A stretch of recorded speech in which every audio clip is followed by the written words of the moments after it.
Welcome to steno dictation. अगर आप हमारे चैनल पर नए हैं तो हमारे चैनल को सब्सक्राइब करें और बेल आइकन जरूर दबाएं। डिक्टेशन 5 सेकंड बाद शुरू होगा।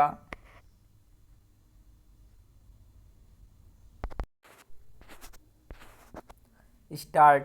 यह तथ्य चकित करने वाला है कि दवा बनाने वाली कंपनियों के लिए गुणवत्ता नियंत्रण का कोई नियम नहीं है और स्वयं कंपनियां ही अपनी दवाओं की गुणवत्ता का सत्यापन करती है।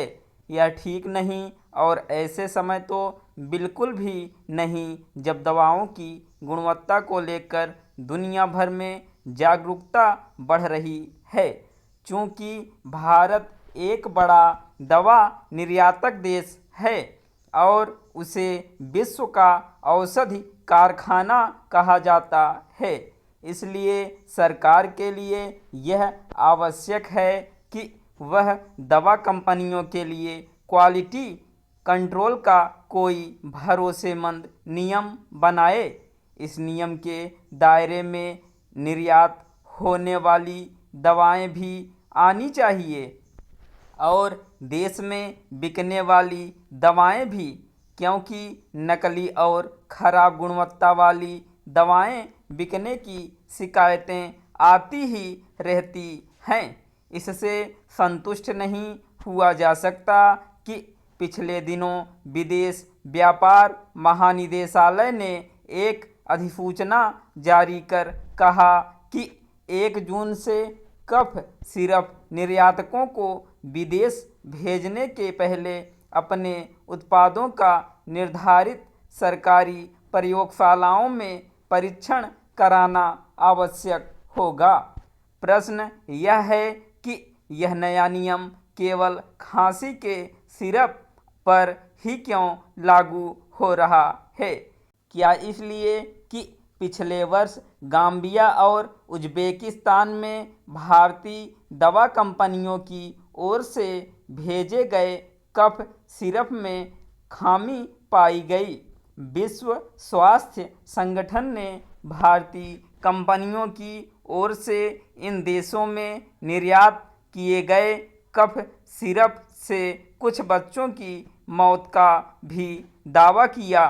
यद्यपि इस दावे को भारत ने चुनौती दी, लेकिन देश से निर्यात होने वाले कफ सिरप की गुणवत्ता को लेकर विश्व के कुछ देशों में संशय पैदा होना स्वाभाविक है। यह ठीक है कि विदेश व्यापार महानिदेशालय ने कफ सिरप के मामले में एक आवश्यक कदम उठाया, लेकिन ऐसा कदम तो निर्यात होने वाली सभी दवाओं के मामले में उठाया जाना चाहिए। इसकी अनदेखी नहीं की जा सकती कि कुछ समय पहले एक भारतीय फार्मा कंपनी की ओर से अमेरिका भेजी गई आई ड्रॉप में खामी मिलने की बात सामने आई थी। भारत जेनेरिक दवाओं का सबसे बड़ा आपूर्तिकर्ता है और दुनिया के कुल जेनेरिक उत्पादन का लगभग 20% आपूर्ति करता है।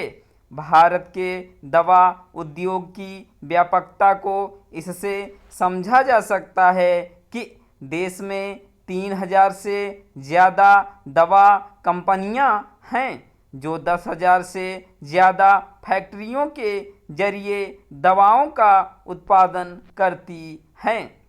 2014 से 2022 के बीच भारत का दवा निर्यात 2 गुने से भी ज़्यादा बढ़कर 24.6 अरब डॉलर के स्तर पर पहुंचा।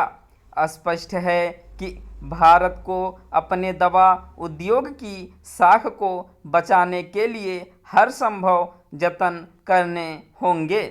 जिस तरह विदेश व्यापार महानिदेशालय कफ सिरप के निर्यात के मामले में सक्रिय हुआ, उसी तरह औषधि महानियंत्रक को भी यह सुनिश्चित करना चाहिए कि देश में बनने वाली दवाओं की गुणवत्ता को लेकर कहीं कोई सवाल ना उठने पाए। स्टॉप।